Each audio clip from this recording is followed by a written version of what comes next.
Hello welcome to my new blog. यहाँ सबैलाई स्वागत छ मेरो नयाँ ब्लगमा। अनि यहाँहरू सबै सन्चै हुनुहुन्छ भने आश पनि गर्दछु म। अनि त्यसै गरी आज चाहिँ म बिहानै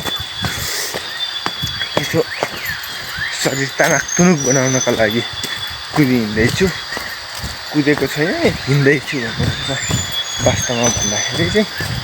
यो चाहिँ मेरो भ्लग पनि हो र यहाँहरू कतिजना यो भ्लगमा नयाँ हुनुहुन्छ भने नयाँ हुनुहुनेले सब्सक्राइब गरेर जोडिनु होला पनि भन्न चाहन्छु।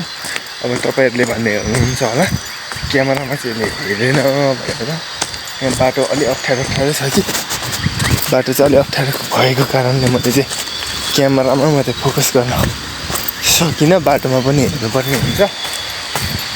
अब यहाँ ब्याकग्राउन्डमा चाहिँ चराचुरुङ्गी नि कराएको सुन्दै हुनुहुन्छ होला। चराचुरुङ्गी सँगसँगै अब यो खोलाले गर्दाखेरि मेरो आवाज अलिक कम आउन सक्छ, किनभने यहाँ अगाडि खोला कराउँदैछ टकटक गरेर होइन। यहाँ अगाडि खोला कराउँदैछ।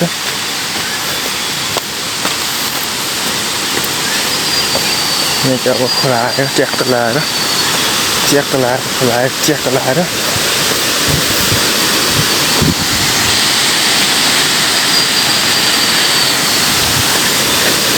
यो घाम नझुल्किरहेछ। फेरि अलि फोटो पनि त्यति राम्रो नआउँदो रहेछ कि लाइट पुग्दैन रहेछ। अनि कस्तो मद्रो धमिलो आउँछ कि यहाँबाट म चढ्छु त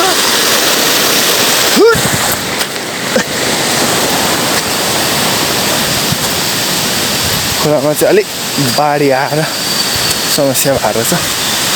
खोलिएको रहेछ, अलिक ठुलो खोल्छो भएर खोलिएको रहेछ। फेरि खोला पनि यति नजिक छ नि यति नजिक छ। अब यहाँनिर एउटा खोला छ, फेरि टिपाउँतिर रहेछ खोला यति नजिक पनि कसरी खोला, कस्तो खोला भएको छ मात्र कति 1 मिटर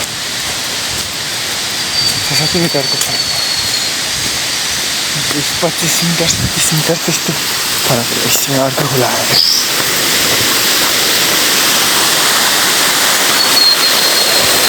यहाँ चाहिँ सजिलै रहेछ, पानीले हल्का बाटो खोलाए पनि यहाँ चाहिँ अब अलैँचीलाई स्याफ हान्दिएको रहेछन्। यति नगरे त फेरि अलैँचीबाट आउने दाम पनि हराउँछ नि त। त्यही भएर यतिको चाहिँ गर्नु पर्यो। फाँडफुड गोडमेल त्यत्तिकै कहाँ अलैँचीबाट डलर कमाउन सजिलो छ र होइन। झरी बादलमा यस्तो गर्नुपर्छ, च्याट्ट लाएर यति चाहिँ फालिसकेको रहेछ। अब यहाँदेखि यता चाहिँ फेरि बाँकी नै रहेछ। अलैँची चाहिँ बब्बाले रहेछ। फेरि यता चाहिँ एकदमै खतरनाकै रहेछ अलैँची चाहिँ। यो म हिँड्दैछु, बाटो कता छ भन्ने कुरा हो कि फेरि यत्रो हिलो छ नि, फेरि यत्रो हिलो छ, यत्रो हिलोमा म कसरी हिँड्ने कुरो बुझ्नु भयो। अहिले चाहिँ टक्क लागेर म खेततिर खाजा भात बोकेर खेत खन्नु जाँदैछु। खेत त खन्नु पर्यो, त्यसै चामलको भात खान पाइँदैन।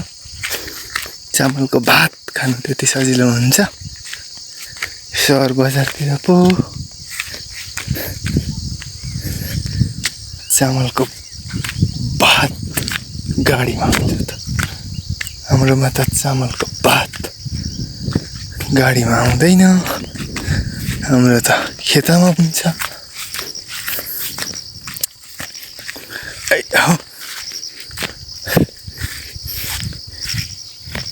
त्यही भएर ट्याक्क लाएर यसरी खाजा भात बोकेर हिँड्नुपर्ने हुन्छ खेततिर। अब खाजा भात चाहिँ कहाँ छ भन्नु होला, खालि यहाँ छ खाजा भात सबै त यो खेती। यता खेत यसलाई छप्काउनु पर्ने हुन्छ, यो जङ्गली भित्ता। घाम लागेर गर्मी फेरि उस्तै छ, के साह्रो गर्मी हो यहाँ पनि। खतरनाक भएछ अस्ति कुलो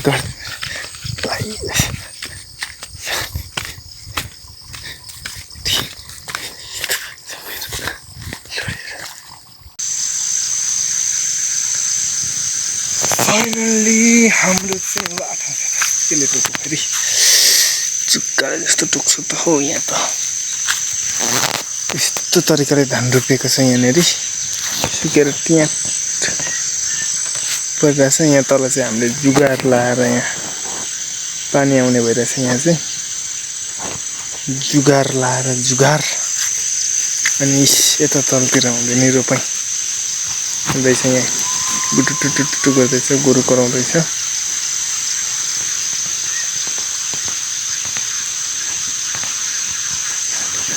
अब पछि यो हरियो हुँदाखेरि पो हरियो हुँदा एक थरी राम्रो हरियो भएर फेरि पहेँलो हुँदा झनै राम्रो अनि पहेँलोबाट फेरि छ्याप्प काटिदिएपछि अनि फेरि कुरुप हुन्छ कुरुप कुरुप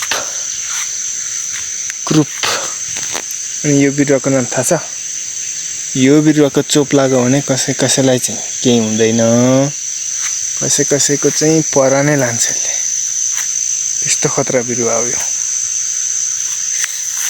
के हो थाहा हुनेले कमेन्ट गर्ने थाहा नहुनेले सिम्पल कमेन्ट हेर्नु अब म चाहिँ यहाँ ठ्याक्क टोपी लाएर ठ्याक्क लाएर घाँसको भार ठ्याक्क बोकेर निस्किनु पर्ने हुन्छ यो चाहिँ मेरो बिहानको खाजा बोकेको ब्याग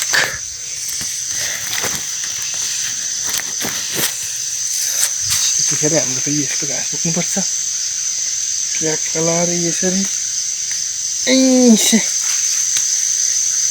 लामखुट्टेले खाएर उस्तै बिजोक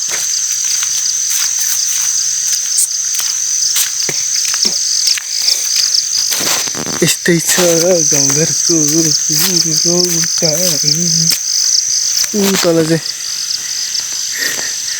पानीको सिरानमै मुहान भएर टम्म जमिरहेछ पानी त्यहाँ चाहिँ 12 महिना सुक्दैन कहिले पानीको मुहान छ नि त त्यहाँ चाहिँ त्यही भएर ल अब यहाँसम्म भ्लग हेरिदिनु भयो धन्यवाद अब अर्को भ्लग हेर्नको लागि अब त्यो के जाति गरेर जोडिनु पर्ने हो जोडिनु होला